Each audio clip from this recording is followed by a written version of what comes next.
시청하시기 전에 구독과 좋아요 꼭 부탁드립니다. 감사합니다. 추운 겨울이 다가오면 가장 먼저 생각나는 것 중에 하나가 패딩일 것입니다. 패딩이란 옷을 만들 때 솜이나 오리틀 같은 충전재를 넣어 누비는 방식을 말합니다. 그런데 이런 패딩에 사용되는 충전재로는 오리나 그 위틀이 가장 많이 사용되는데 혹시 그 이유를 아시나요? 우리가 일상에서 쉽게 접할 수 있는 탁틀이나 아니면 등치가 큰 타조틀도 있을 텐데 왜 오리틀과 구이틀이 주로 사용되는 것일까요? 생각보다 그 이유는 매우 간단합니다. 쉽게 생각할 수 있는 깃털은 중앙에 단단한 심지 같은 것이 있고 또한 상대적으로 억세기 때문에 사용할 수 없고 그래서 충전재로 사용될 수 있는 털은 주로 가슴과 배에 걸쳐 두꺼운 층을 이루고 있는 솜털 또는 깃털 밑에 나는 잔털을 사용하기 때문입니다. 이 중에서 조류의 가슴 부위 솜털을 우리는 이를 다운패드라고 하고 이 솜털 함량이 75% 이상인 것에만 다운 제품이라고 표시할 수 있습니다. 그런데 충전재에서 가장 큰 비중을 차지하는 솜털이 닭과 타조에는 없다는 것입니다. 아시는 바와 같이 닭과 타조는 육지에서 주로 생활하는 반면 오리와 구이는 연못이나 저수지 등과 같은 곳에서 주로 생활을 합니다. 그래서 오리와 구이의 경우에는 물속에 몸을 담그고 생활을 주로 하기에 물과 닿는 부분에서 쉽게 체온을 빼앗길 수 있고 이를 막기 위해 그 부분에 보프라이 같은 솜털이 나는 것입니다. 이 솜털은 공기를 머금어서 체열이 빠져나가는 것을 막아주는 역할을 하는 것입니다. 즉, 패딩의 보온성과 직결되는 것은 바로 솜털인 것입니다. 하지만 충전재로 장기틀도 함께 사용된다고 말씀드렸는데 이는 솜털만으로 패딩을 채우면 부풀어 오르는 공간이 적어 공기층이 잘 만들어지지 않기 때문에 솜털 사이사이에 공기층을 형성해주고 털 뭉침을 방지하기 위해 깃털도 함께 사용하는 것입니다. 즉, 깃털은 보완제적 역할을 하는 것이지요. 이런 솜털과 깃털의 비율은 9:1 또는 8:2가 황금 비율이라고 합니다. 또 한편 그 깃털은 오리털보다 털이 길고 면적이 넓어 보온성이 더 뛰어난 것으로 평가받고 있으며 여기에 더해 무게 또한 더 가벼워 고급 소재로 인식되는 만큼 가격대 역시 보다 더 높게 형성되고 있습니다. 같은 그위틀이라고 하더라도 주로 폴란드, 헝가리, 시베리아 등 추운 북반구 그위틀이 보다 보온성이 뛰어난 것으로 알려져 더 비싸게 가격이 형성되어 있습니다. 그런데 문제는 이와 같은 겨울의 한파로부터 우리를 지켜주는 패딩이 동물학대 논란의 중심에 있다는 것입니다. 패딩에 사용되는 오리와 거위의 솜털은 죽은 상태에서 얻어지는 것이 아니라 대부분 살아있는 거위와 오리에게서 털을 뜯어내는 방식으로 채취된다고 합니다. 살아있는 동물의 털을 마취나 기타 조치 없이 강제로 뜯어내는 라이브 플러킹은 순전히 인간의 욕심으로 만들어진 방법입니다. 죽은 동물에게서 일회성으로 털을 뜯는 것은 효율적이지 않을 뿐더러 품질에도 영향을 끼친다는 이유에서입니다. 이 과정에서 살아있는 동물의 살갗이 찢겨나가는 것도 예사라고 합니다. 식용이나 산란용으로 사육되는 오리와 거위는 보통 생후 10주부터 솜털이 뜯기기 시작하는데 털을 뽑고 다시 자라면 또 뽑고를 6주 간격으로 반복합니다. 거위 한 마리에서 나오는 깃털과 솜털은 최대 140g 정도로 패딩 한 벌을 만들려면 보통 15마리에서 20마리의 털이 필요합니다.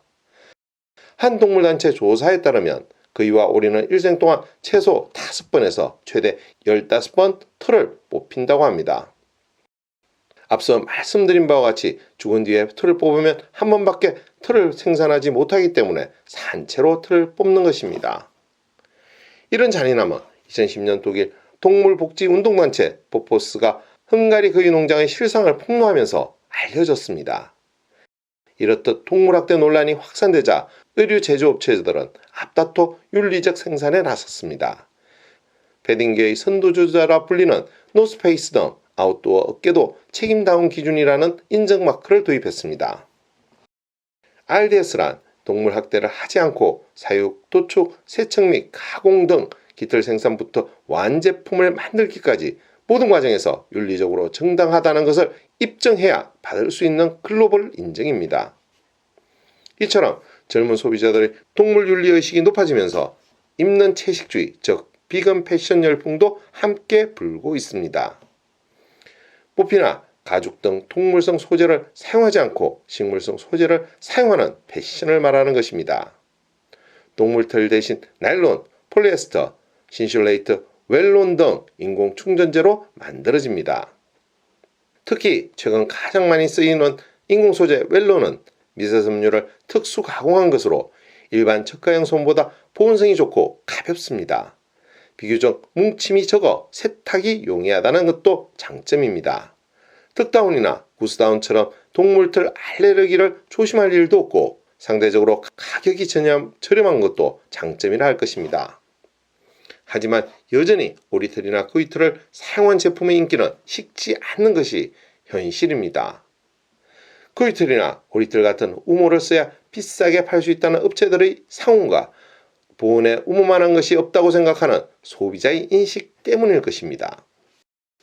그런데 실제 보온에서 우모만한 것이 없다는 것도 사실이라고 합니다. 신슐레이트나 프리마로포트, 웰론 같은 뛰어난 인공 충전재들이 많이 나와 있지만 가볍고 따뜻한 정도에서는 코이털이나 오리털 같은 천연 소재가 여전히 우위에 서 있다는 것입니다.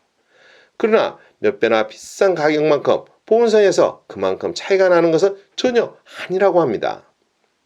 지난 2018년 SPS가 비슷한 분량의 충전재를 넣은 패딩을 사람에게 입힌 뒤 일정 시간이 지난 다음 온도 변화를 살펴본 결과 보온성에 있어서는 코이털, 오리털 인공 충전재의 순이었지만 그 차이는 미미하다는 것입니다. 이는 공인 연구기관인 코티티의 실험에서도 비슷한 결과가 나왔습니다. 소재별로 특정 온도를 일정 시간 동안 얼마나 지켜내는지를 살펴보는 보온성 실험 결과를 보면 코이털이 94.1, 오리털이 93.9, 인공 충전재인 웰론이 90.8을 기록했습니다. 큰 차이는 아니지만 사람들의 상식이나 선호도와 거의 일치하는 순서를 보여주는 것입니다. 하지만 세탁이나 장기간 착용에도 보온성을 유지하는 복원력의 부분에서는 오히려 인공충전재가 더 나은 모습을 보였다고 합니다. 보온성과 관련하여 전문가들은 보온성 차이가 10%포인트 정도는 보통 사람들이 체감으로 느끼기 어렵다고 합니다. 그렇게 본다면 전혀 체감하기 힘든 대략 3%포인트의 차이를 위해 소비자들은 수배 이상의 가격을 치르는 셈이라고 할 것입니다. 올겨울 패딩을 고를 때 한 번쯤은 생각해 볼 부분이 아닌가 생각됩니다. 오늘의 이야기는 여기까지입니다. 더 좋은 이야기로 찾아뵐 수 있도록 구독과 좋아요 꼭 부탁드립니다. 알림 설정도 잊지 마시고요. 감사합니다.